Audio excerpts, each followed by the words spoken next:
2005 has been a funny old year for WWE. There was always going to be a lull eventually due to how on fire they were in 2023 and 2024, but that doesn't make it any more fun when we do have a little bit of a drop-off. As impossible as it is, you want the product, as they say, to be great all the time. I will still always say that I am glad WWE turned John Cena heel, because if we stop taking risks, we're doomed. But they did sort of create a spiral of what-ifs as creative tried to get things back on track. As we are headed towards the end of the year though, let's go through some of these and figure out what's next for WWE. Probably should have said that with a little bit more gravitas. Number 9, no Rock at WrestleMania. So I love The Rock in wrestling, and not Rock and wrestling, which was a very different thing. He's such a big star, the world stops when he returns to Raw and SmackDown, and that's what we need from time to time. When it was announced that he would chat to Cody Rhodes on that one Friday night a few months ago, I pulled my car over to watch on the way back from one of my own wrestling matches. I had to know. I believe they call that power. Of course, the truth is WrestleMania 41's main event would just have been better had he walked down the aisle. The coming together of Rocky and John Cena at the Elimination Chamber had been awesome,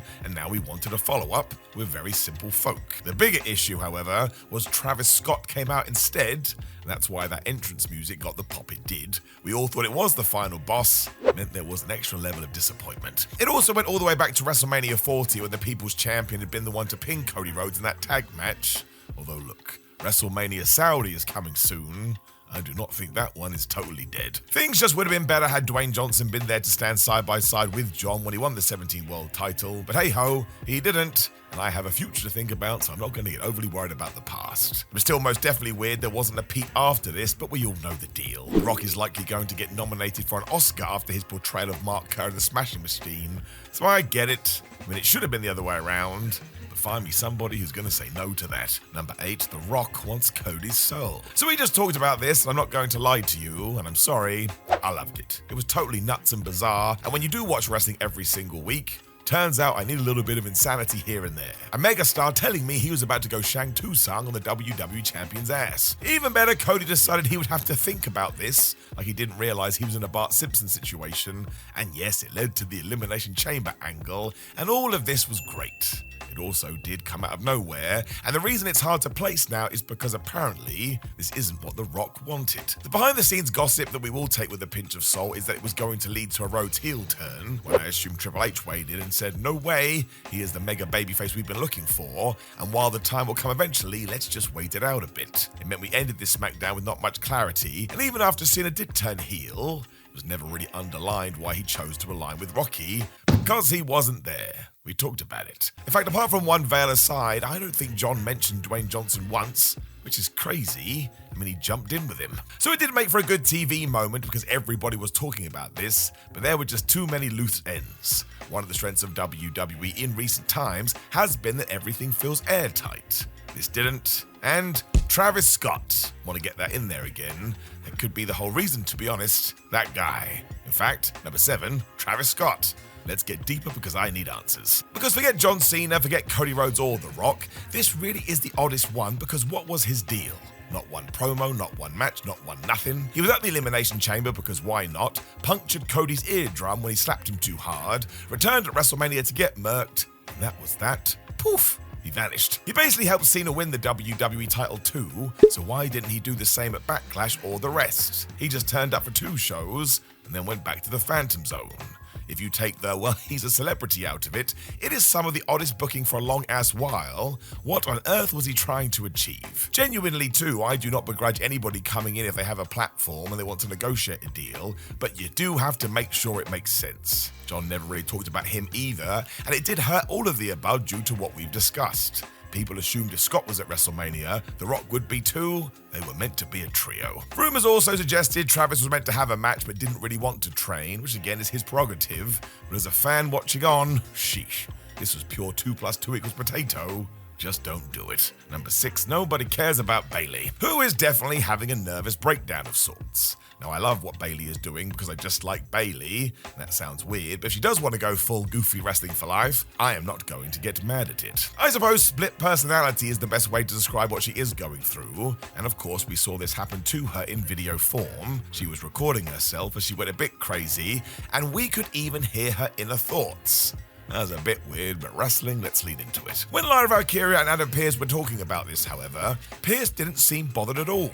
poor Lyra essentially forgave Bells for costing her the Intercontinental title as she had seen what was happening, but Adam, well, he's got last-minute tag team main events to book, damn it. I do want to point out that Adam Pearce is fantastic in his role. This was just one moment where it went bonkers. It also felt weird because the whole point of the idea is to sell it. Bayley has been through a lot in 2025. I mean, she was taken out of WrestleMania, Becky Lynch ruined her life, and when it all got too much, shrug emoji, somebody else can just deal with it. Come on, Adam. WWE was just so good with this sort of thing a year prior, it was a bit off to be so blasé about a major storyline. I mean, imagine if everyone was like, Bayley, please listen to us, just sells the gimmick more. Instead, it felt like there were more important matters to attend to, like not booking the women's US title. I'm sorry, I shouldn't have said that. Number 5, the Wyatt 6 basically do the same. Which actually ties in here because the Wyatts sort of did the same thing. I just repeated the headline there. They were full on spooky wooky when they debuted and essentially killed everybody in the Raw gorilla position, and man did that work. They felt like they were going to be WWE's reckoning whether you were heel or face. If you did bad things, the Wyatts were going to be on your ass. Then a year or so on, they were just a tag team. This also followed a massive absence from TV, which didn't help at all, and the fact Nikki Cross does nothing is bizarre. We just mentioned the US title picture. She'd be great in that, a proper force to fight. It took months after they came back for Uncle Howdy to start getting back to his mind games as well, so for ages it was just Joe Gacy and Dexter Lumis as the tag team champions, as Eric Rowan ran distractions. That is so WWE by the numbers, and do not do that with the Wyatts. They have to be the outlier, otherwise what's the point? We've talked about this before. If you don't sell fear, then there is no fear. So it kind of felt like cheating to hold on to those belts wasn't necessarily representative of what the group was trying to do, and it was all a little bit after the fact. It was way better when they debuted, when it did just tail off, meaning we never got the answers to so many of those cryptic promos Bo Dallas was cutting. You know the ones, your soul's going to escape from your tuchus and climb up your nan. The hell are you talking about? When you do that as well, it essentially becomes hot air, and we do not want to get back to that. I really do not know why we sort of hit stop with them. They had something for sure. Number 4, CM Punk versus John Cena. Now let's not pretend that during John Cena's heel run, his best match was probably with CM Punk, because those two are just blood brothers when it comes to wrestling. I actually think they're incapable of having a bad match. Like they could be 92 years old, and you'd still tune in to see what they were going to do. Of course, when WWE decided to pull the trigger in 2025, we learned that it would be at the Saudi Arabia pay-per-view, where all of a sudden we got a meta storyline within a different storyline as we told a separate storyline. Because if you were a nerd fan, you knew about some of the tweets that Punk had made about heading out to Saudi Arabia. I suppose WWE thought there would be some backlash, so everybody kind of skirted around this by saying it without saying it, so it was kind of a part of the angle, but it also wasn't. Now, if you or Johnny just started watching wrestling, you were probably viewing this going, what the hell are they talking about? They were deliberately talking in code. Given that John Cena was the heel as well, we all of a sudden played this like it was him bullying CM Punk to going, otherwise he wasn't going to get his shot, and I kind of think that you just had to reference this or totally ignore it, not do some bizarre halfway house. Some people also had a problem when John Cena turned the tables literally on CM Punk and did his own pipe bomb promo, which of course was a nod from the one that Punk did in 2011. Now, I thought Johnny Boy was great there, but of course poor CM Punk had to lie in a table for around about 52 years, as some geeks watched on going, well, why doesn't he just get up? Now listen, you're 100% correct, and it is a fair criticism, but I'm also that guy. It's my favourite side of wrestling because it's totally silly. I think most people just saw the John Cena heel turn as an experiment when we never really pulled the trigger properly, and we've already touched on a lot of those bullet points already. I'm still always going to say that I'm glad that we did get it because that night of the Elimination Chamber was brilliant. But yes, if you do go through it with a fine-tooth comb, well, a lot of it does not make any sense. Ties into number 3, John Cena tries being a heel over and over again. So after he had gone bad guy, John Cena walked out on the following night's Raw and said that he was in an abusive relationship because the fans throughout his career had been horrible to him. I mean, he was telling the truth. You go back 15 years or so, my gosh, the audience did not like him. Now, instantly, people were happy to bat this back because if John Cena had done this in 2018, it would have made sense. But in 2025, during his retirement tour, well, WWE often cut to people in the crowd, and they were crying because they loved Jonathan Cena so much. Now, of course, you can argue that he was the villain, so he wants to remember what people were doing a decade ago. That does make sense. But also sort of felt like we were actively fighting the fans. You never want to do that. It also brought up a bunch of questions that were never really answered, like was he embittered by what Cody Rhodes was doing? Is that the reason he did turn heel and now he had a thirst for violence? And was he about to reveal that this was the last acts of a desperate man? He knows the finale is in sight. He's even booked a retirement tour, so he does have to win that world title even though he's lost a step.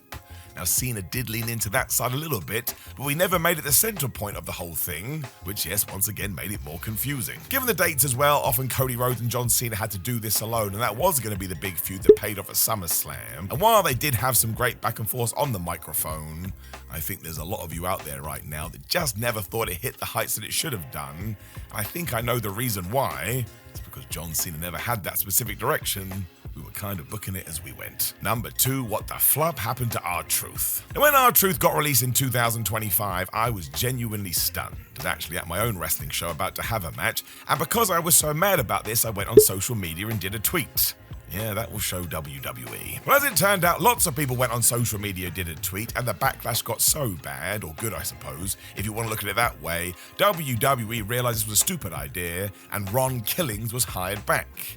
Now, it's important to say the name Ron Killings, because for a few weeks he was back to his old character, he shaved his head, my gosh, he came across like a badass, it even felt like he wanted the United States title. He had a couple of matches with John Cena too, and actually wanted revenge on John for being so horrible to him. When Cena went back babyface, and from nowhere, like a magical man had clicked their fingers, Ron Killings had gone back to R-Truth. Now, I will tell you that he is one of my favourite wrestlers of all time, so I was kind of psyched about this. Why can't we have the dual personalities? I mean, that's a gimmick that he's been leaning into for years. Well, we didn't do that, and we just forgot that Ron Killings was being Ron Killings, and he was R-Truth again, doing the funny.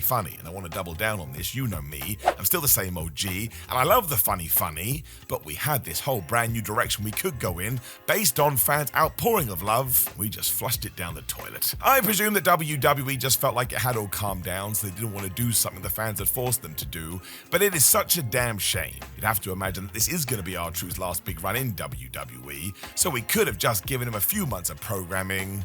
Instead, we did this. Now look, he's still going to make me laugh when he does do the whole goofy wrestling for life bit, which I do enjoy, but there was so much more here, man, and we did not take advantage of it. Number 1, the origins of NXT. Now, I cannot lie, I don't often get to talk about NXT, but it is one of my favorite promotions on the planet. And do you want to know why, slap your head? Because nothing makes sense, and they do whatever the flub they want. And I really do think this is because Shawn Michaels has been told that he needs to grow the product, and the best way to do that is to kind of use it as an experimental ground.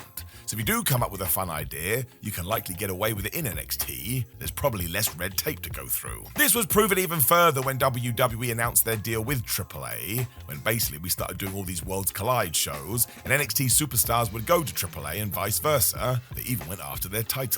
This also started to happen with TNA as well, and actually I think WWE is about to change this one, because the big battle between NXT and TNA is about to kick off. It's just hilarious how sometimes Joe Hendry will be going after the TNA World Championship on TNA, and then he'll be appearing in a fridge in NXT. Then Ash by Elegance comes back, and she obviously used to be there as Dana Brooke. Then Moose is here, there, and everywhere. Nobody actually explains who does book this, or how they are able to go through their own forbidden door, but my gosh is it entertaining. I think if you remember that NXT is being treated as sort of like the little brother of Raw and SmackDown, is totally fine. But yeah, if you were going to write this down in a book and try and make a story out of it, nobody would be able to understand it because it's totally insane. And that is one reason why some people can't get into NXT, as well as the over-the-top characters. But in a world where I get this much wrestling every single day, keep giving it to me, please. It actually makes me laugh out loud. It is so damn wacky. Know of any other WWE booking moments in 2025 when all of a sudden it kind of stopped making sense? Well, please do drop us a comment below before you like the video, share the video, and subscribe. You can also click the video on the screen to get even more wrestling information in your life. But otherwise, my friends, take care of yourself, and I'll speak to you soon.